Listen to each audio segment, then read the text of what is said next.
Hello नमस्कार दोस्तों, मैं मनोज यादव आपके अपने यूट्यूब चैनल पे स्वागत है आप सभी लोगों का एक नई वीडियो में। और आज जो वीडियो आपका है वो आपको इन्फॉर्मेशन मतलब पेशेंट की इन्फॉर्मेशन के लिए है और हमारे फ्लैबो की भी इन्फॉर्मेशन के लिए है। मैं इसमें वीडियो में आपको बता रहा हूँ कि अगर मान लो आपका बारकोड है, किसी पेशेंट का बारकोड हमने रजिस्ट्रेशन किया, जैसे ये हमारे पास बारकोडेड है 1, 2, 3, तो मैं आज इसके बारे में बताने वाला हूं। ठीक है, इनके बारे में आपको आज बताएंगे, तो वीडियो में एंड तक बनी रहिए, वीडियो को पूरा देखिए। और जब तक पूरा नहीं देखोगे तो पूरी बात आपको समझ में नहीं आएगी। और उसी के साथ साथ वीडियो को लाइक और शेयर और सब्सक्राइब भी करते रहिए। उसके साथ साथ अगर आपको लगता है कि कमेंट्स में हमें कुछ वीडियो पे बनाना चाहिए, जैसे अभी हमारे पास कॉल आया था तो उन्होंने बोला था कि सर आप इस पर वीडियो बनाइए, एक और बोला है, तो मैं उस पर कल ये वीडियो शेयर करूंगा, बट आज का मैं आज आपको शेयर कर देता हूं। देखिए, सपोज मान लीजिए हमने इनको हटा देते हैं। इस लैब नंबर से रजिस्ट्रेशन किया हमने।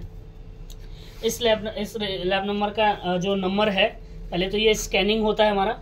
ठीक है, लाइटिंग आ रही है, थोड़ा सा क्लियर कीजिए इसको। स्कैनिंग होता है तो ये स्कैन पकड़ेगा, अगर स्कैनर होगा तो।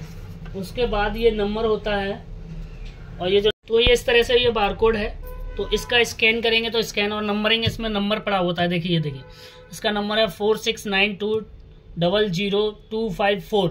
ठीक है, अब मान लीजिए इसमें अगर किसी पेशेंट का एक टेस्ट है, मान लो किसी का HIV टेस्ट है, ठीक है, तो HIV में एक बारकोड जाएगा, एक ही लगेगा। उसके बाद आप सोचोगे कि इसमें 5 बच गए, यानी एक ये वाला मैंने लगा दिया 1 2 3। अब देखिए जो 6 बारकोड, यानी ये जो पूरा है तो ये 6 है। यहाँ से देखिए कट दिख रहा है ना आपको, तो ये सिंगल तरीके से ऐसे एक ये निकल जाता है। देखिए ये इस तरह से निकाल के हम लोग बाइल पे लगाते हैं।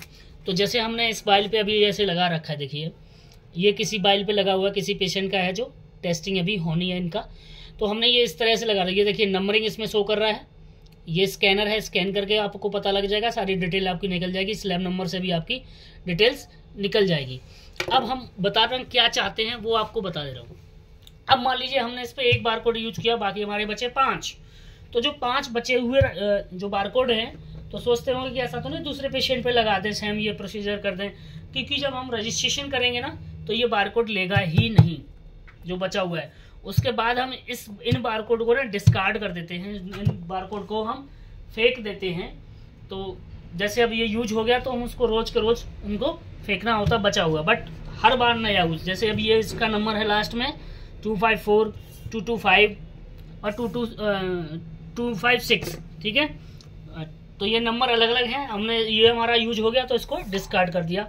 सेकंड पेशेंट पे ये, थर्ड पेशेंट फिर आएगा उस पे ये, मतलब हर बारकोड में ये जो 6 डिजिट का होता है ये आपको चेंज होना ही होना है।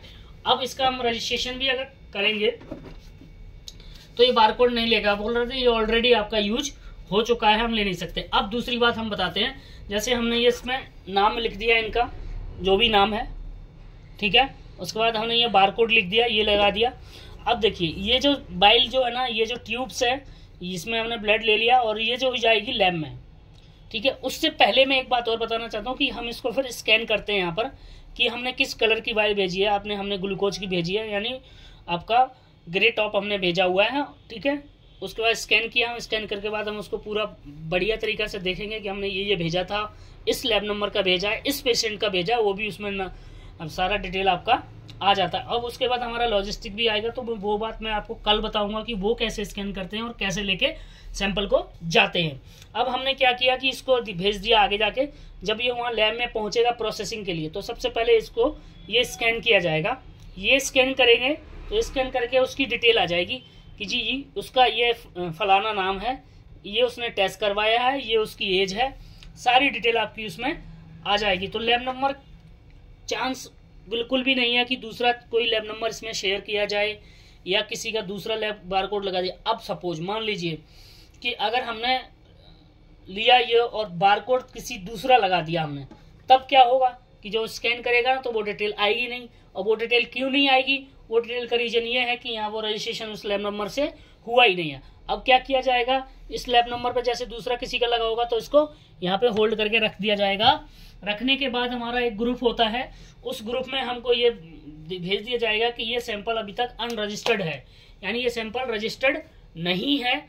तो इस सैंपल का रजिस्ट्रेशन क्यों नहीं हुआ है, क्या दिक्कत है, अगर ऐसा कुछ है तो अब वो तो उनका है, बट लैब नंबर दूसरा लगा हुआ तो उनका यहाँ पे होल्ड हो गया है। अब हमें लगता है जैसे हमारे यहाँ पर हमने रिपोर्ट अपनी चेक की, हमारी इस लैब नंबर की नहीं आई, उस लैब नंबर की नहीं आई, कौन सा मिस रह गया, जो मिस रह जाएगा तो हम फिर उसके लिए पता करेंगे, तो वहाँ से बोलेंगे हमारा इस सैंपल ये इस लैब नंबर का गया हुआ था, तब जाके वो जो प्रोसीजर पूरा होगा वो उस हिसाब से चेक किया जाएगा, उसके बाद उसको करेंगे। अगर दूसरा लैब नंबर है तो वो टेस्ट जो है ना आपका प्रोसेस नहीं होगा, वहीं रखा रहेगा, या तो फिर आप दूसरा सैंपल फ्रेश सैंपल लें पेशेंट का, उसके बाद फिर जो रियल बारकोड है उससे भेजें, या जो हमारा अगला प्रोसेस होता है उस तरह से हम उसको आगे भेजते हैं। जैसे हम उसको SNR करना पड़ता है, फिर उसके बाद हमें न्यू बारकोड लेना पड़ता है, फिर ओल्ड बारकोड लेना पड़ता है।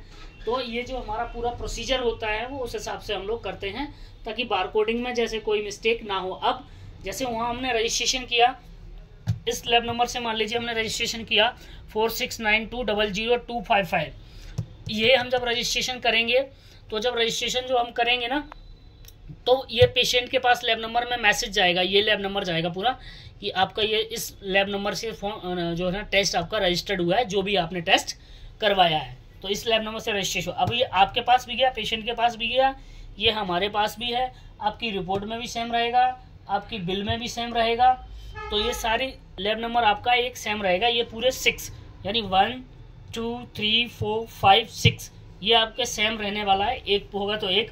अब मान लीजिए 2 बाइल है तो 2 यूज होगा, 3 बाइल किसी किसी का होता है, 4-5 बाइल होती है। मान लो शुगर फास्टिंग हो गया किसी का, ठीक है, HIV हो गया किसी का, और PTINR हो गया उसका, CVC हो गया और यूरिन हो गया, तो 5 तो वैसे यूज हो गए।